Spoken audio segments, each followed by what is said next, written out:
సరే కనీసం మీరు ఆత్మగౌరవం కాపాడలేరు.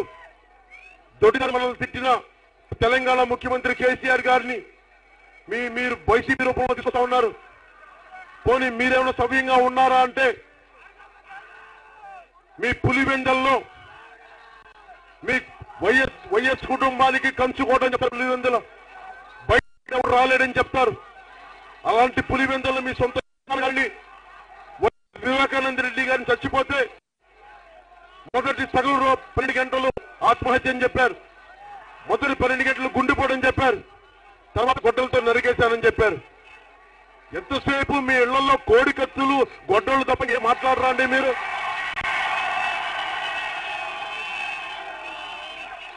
అంటే మీ మీద కోడి కత్తి మీద దాడి చేస్తే మొత్తం దేశం అంతా గగ్గోలు పెట్టేశారే. మీ సొంత చిన్నానని గొడ్డలతో నరికితే మీరేం గగ్గోలు పెట్టరా? మీకు బాధ కలగదా? మీకు ఆవేదన కలగదా? ముందు మీ ఇంట్లో సమస్యను చూసుకోండి. మీ చిన్నాన్ని ఎవరు చంపారో తెలుసుకోండి. మీ ఇంట్లో శాంతి భద్రతలు మీరు కాపాడుకోలేరు. మీరు ఆడపడుచులు మీరే రక్షిస్తారు. మీరు ముఖ్యమంత్రి అయితే ఆడపడుచులకి మానవ సంరక్షణ ఎలా జరుగుతాయి? కిరాయి మూకలు రౌడీ మూకలు విదేశీగా రోడ్ల మీద తిరుగుతుంటే ఎవడు ఆపగలడు? మీరే కిరాయి మూకల్ని గూండాల్ని రౌడీల్ని వెనకేసి తిరుగుతుంటే మీరు ముఖ్యమంత్రి అయితే మీరు ఆంధ్రప్రదేశ్ కి మీరు ఏం చేయగలరు?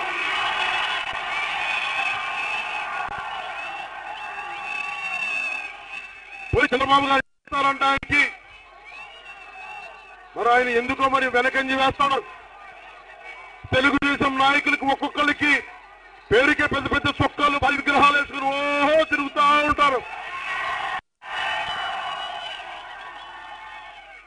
తెలుగుదేశం నాయకుల్లో గుండె ధైర్యం లేదు. ఎవ్వరికి గుండె ధైర్యం లేదు.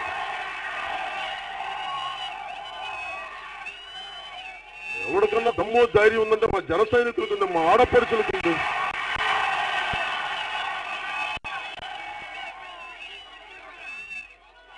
ఆంధ్రప్రదేశ్ గుండా గర్జీలు చేయకుండా ఉండటానికి నేనున్నాను.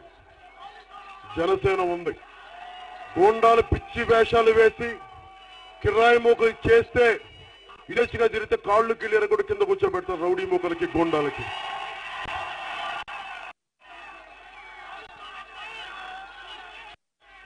అందరిలో ఇక్కడికి వచ్చిన మా అక్కడికి ఆడపడుచులందరికీ భీమవరంకి వచ్చే 4 సంవత్సరాలు 6 నెలల క్రితం మీకేదో ఇవ్వాలి ఇవన్నీ కాదమ్మా. మా అమ్మ చిన్నప్పుడు వంట చేసేది. గ్యాస్ సిలిండర్ కోసం రాలేదంటే నాకు నిజంగా విసుగొచ్చి నేను జనసేన ప్రభుత్వం నుంచి హామీ ఇస్తున్నాను. 3 సంతకాలు పెడతాను. మొదటి 3 సంతకాల్లో ముఖ్యమంత్రి ప్రమాణ స్వీకారం చేశాక దాంట్లో ఒక సంతకం మా ఆడపడుచులకి, మా మహిళలకి సంపాదనకి సంబంధం లేకుండా అందరి ఆడపడుచులకి ఎన్ని కుటుంబాలు ఉన్నాయి అన్ని కుటుంబాలకి సంఖ్యాబలాన్ని బట్టి ఒక్కొక్కరికి ఒక్కొక్క కుటుంబానికి 6 సిలిండర్ల నుంచి ఎక్కువ మంది కుటుంబ సభ్యులుంటే 10 సిలిండర్లు చొప్పున సంవత్సరానికి ఉచితంగా గవర్నమెంట్ ఆంధ్రప్రదేశ్ ప్రభుత్వం తరఫున నేను మాకు అందజేస్తాను. ఆడపడుచులందరికీ ఎవరెవరో లక్షల కోట్లు దోచుకుంటా ఉన్నారు. ఇక్కడి నుంచి విదేశాలకు వెళ్ళిపోతా ఉన్నారు. నీరవ్ మోడీ అంటారు, ఇంకొకరు అంటారు. నీరవ్ మోడీ దొరికాడు. దొరకని నీరవ్ మోడీలో మన ఆంధ్రప్రదేశ్ లో మన చుట్టూ తిరుగుతూ ఉన్నారు. ఇక్కడ డబ్బులు సంపాదించి విదేశాల్లో పట్టుకోబోతున్నారు. మన సంపద అందుకనే నిర్ణయించుకున్నాం. ప్రతి ఆడపడుచు రేషన్ కార్డులు తీసేసి ఆడపడుచులకి 2,500 రూపాయల నుంచి ఎంతమంది కుటుంబ సభ్యులు ఎక్కువ ఉంటే 3,500 వరకు డైరెక్ట్ గా వాళ్ళ అకౌంట్స్ లో వేసి బాధ్యత జగన్ ప్రభుత్వం తీసుకుంటుంది.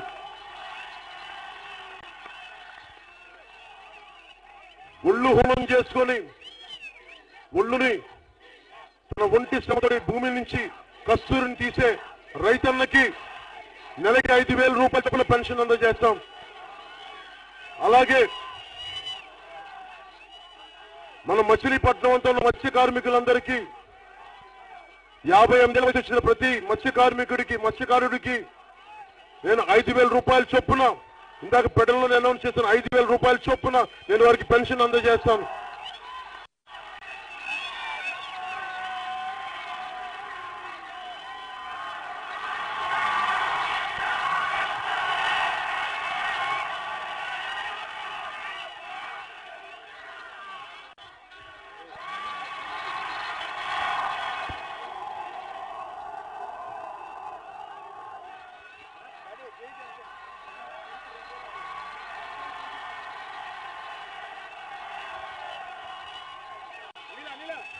మీ 25 సంవత్సరాల భవిష్యత్తు కాదు, ఈ బిడ్డ 25 సంవత్సరాల భవిష్యత్తు కూడా నేను చూసుకుంటాను.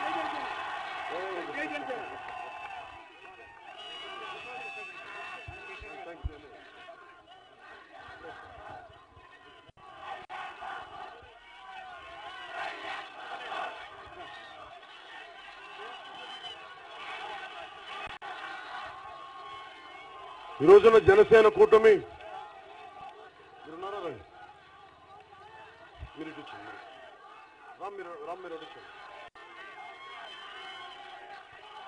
జనసేన కూటమిలో సిపిఐ, సిపిఎం, బిఎస్పి, మాయావతి గారు అలాగే మనందరం కలిసి కూడా చేస్తా ఉన్నాం. ఈ రోజున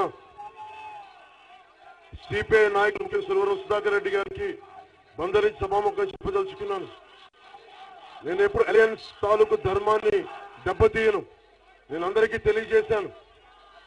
మనం అలయన్స్ లో మీరు పెట్టిన అభ్యర్థులు కొంతమంది సరిగ్గా వ్యక్తులు కానా ఉంది వల్ల క్యాడర్ ఎదురు తిరగటం వల్ల మీకు తెలియజేశాను. కానీ స్థానిక రాష్ట్ర సిపిఐ నాయకులు పెద్దలు అర్థం చేసుకోలేకపోవటం వల్ల విజయవాడ పార్లమెంట్ ను మేము 20 కంటెస్ట్ పెట్టాల్సి వచ్చింది.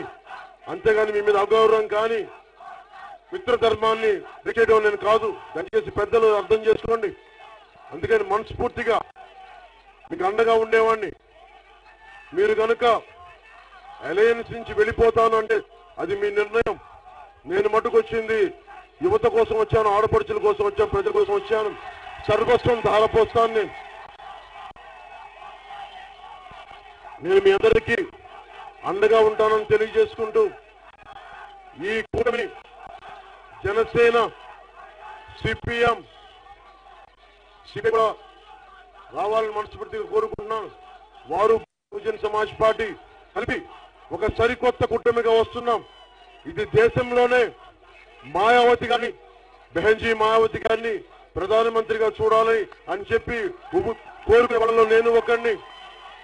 బెహన్జీని అందరూ ఒక జాతికి నాయకురాలు అంటారు, కానీ నాకు మన దేశానికి ఒక మహిళా శక్తి, అలాంటి బలమైన నాయకురాలు. ఆవిడ ప్రధానమంత్రిగా చూడాలని అనేక కోట్ల మందిలో నేను ఒకరిని. నా వంతు కృషి ఆవిడ ప్రధానమంత్రి కావడానికి మన వంతు కృషి చేద్దామని తెలియజేసుకుంటూ మీ అందరికీ ఇంత అద్భుతమైన అభిమానాన్ని, ఆదరణ చూపించిన మన బందర్, మన మచిలీపట్నం అన్నదమ్ములందరికీ, ఆడపడుచులందరికీ పేరు పేరున ధన్యవాదాలు తెలియజేసుకుంటూ మచిలీపట్నం బందర్ పార్లమెంట్ అభ్యర్థిగా బండెడ్డి రామ్ గారిని, ఎమ్మెల్యేగా ఆర్కే గారిని గెలిపించవలసిందిగా మనస్ఫూర్తిగా కోరుకుంటూ ధన్యవాదాలు తెలియజేస్తున్నాను. భారత్ మాతా కీ జై.